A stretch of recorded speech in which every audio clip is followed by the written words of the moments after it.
মাটিৰ অধিকাৰ আমি পাম নে নাপাম? কোনোবাই আমাক মাটিৰ কথা সুধিলে কয় যে 47 চনৰ কাগজ দেখাওক।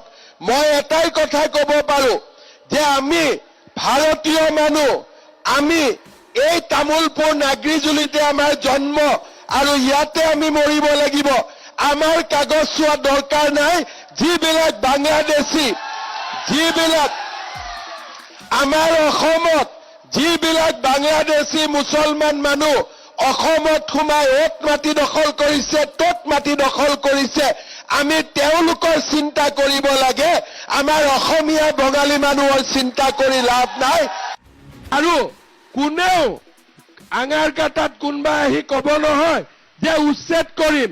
এটাই কথা ক'ব, আমাৰ মুখ্যমন্ত্ৰী হিমন্ত বিশ্ব শৰ্মা জীয়াই থকালৈকে কোনেও আমাৰ বাল বিবাকান কৰিব নোৱাৰে।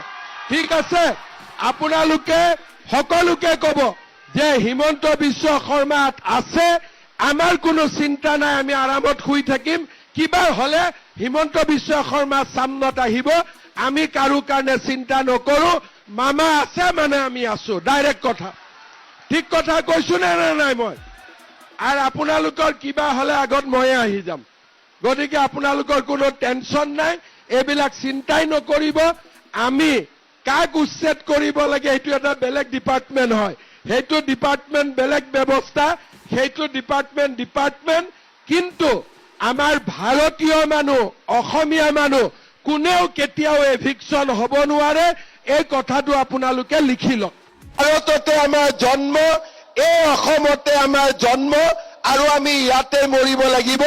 আমাক খেদি দিলেও আমাক বাংলাদেশে নলয়, খেদি দিলেও আমাক পাকিস্তানে নলয়, কাৰণ আমি ইয়াতে আছো, ইয়াতে থাকিব লাগিব।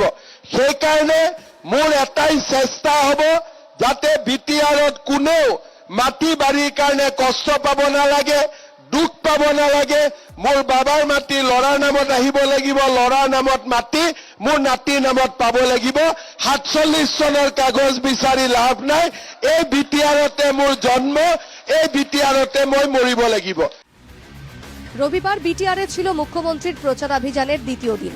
প্রতিটি সভা সমিতিতে মুখ্যমন্ত্রীর মুখে শোনা গেল উচ্ছেদ প্রসঙ্গ, সঙ্গে স্থান পেল উন্নয়নের কথাও। বিটিআরে দ্বিতীয় শ্রেণীর নাগরিক থাকবে না, সম উন্নয়নে সবাই হয়ে উঠবেন প্রথম শ্রেণীর নাগরিক, অঙ্গীকার মুখ্যমন্ত্রীর। News desk report, NKTV Bangla.